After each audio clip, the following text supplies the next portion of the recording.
Саламатсыздар ма, құрметті көрермендер. Бүгін сол өкпе тақырыптарын жалғастырамыз. Менің есімім Абзал Дүйсенбекұлы, Малбасқанов. Әрі қарай кеттік.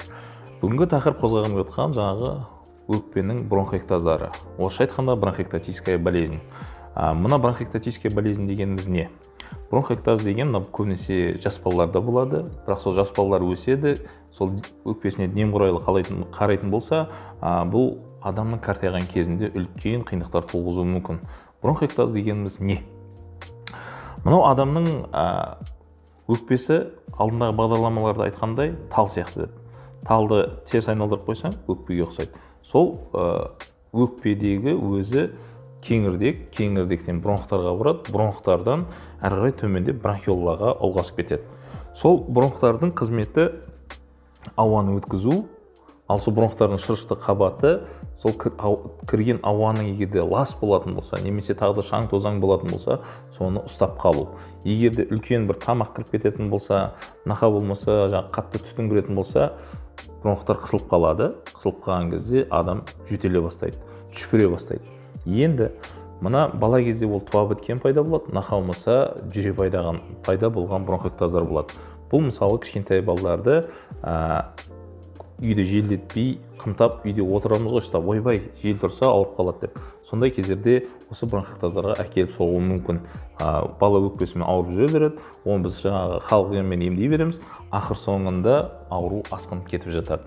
Бронхит болады, бронхиттен кейін жаңағы осындай бронхоэктаздарға да әкелуі мүмкін. Бронхоэктаз дегеніміз сол жаңағы айтып отқандай кеңірдек, бронх, кішкентай бронхиола, сол жерде инфекция қалып, жаңағы кішкентай бронхтардың қабырғасы немесе стенкасы іріп ыдырайтын болатын болса, сол жерде кішкентай ғана шаректер пайда болады. Сол бронхтың жел жүргізу қызметі бұзылады. Сонда енді ауа кіріп жатқан кезде тура кіріп, тура шығу керек болатын болса, ал бронхтың бір шетінен үзілген болатын болса, ауа сол жерде айналып қалады да кеңіте береді сол жерлерді. Ол кеңіте берген соң, ол бір жерде ғана бір тесік болмайды, бірнеше тесік болады.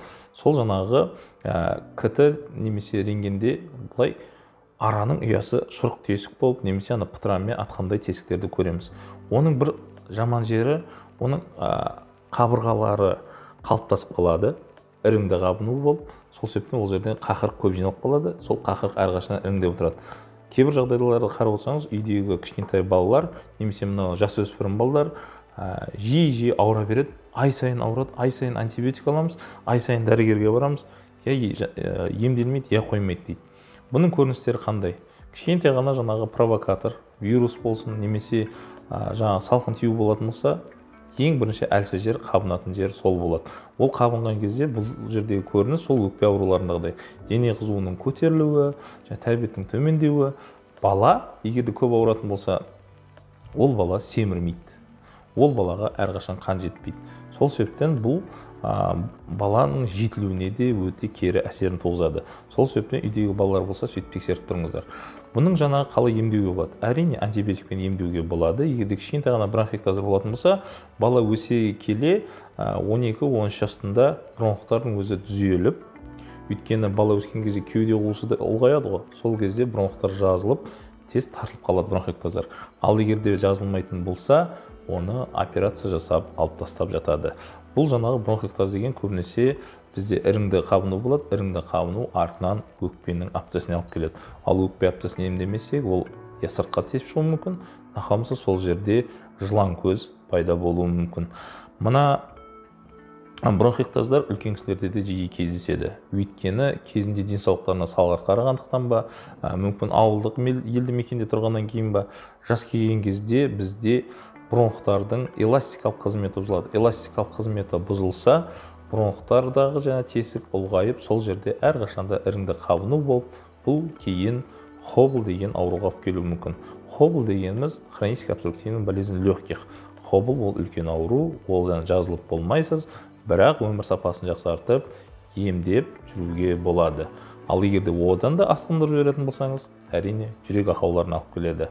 Сонда бір себепті жоймасақ, басқа салдарға алып келеді. Сол салдар себеп болып, басқа ауруды туғызып жатады. Бұл себеп салдар әрқашан шексіз болмайды. Әр нәрсенің шегі бар. Бұның шегі адамның өмірі. Сол себептен денсаулықтарыңызға салғырт қарамаңыздар. Рентген жасап, кт жасап жүргендеріңіз дұрыс болады.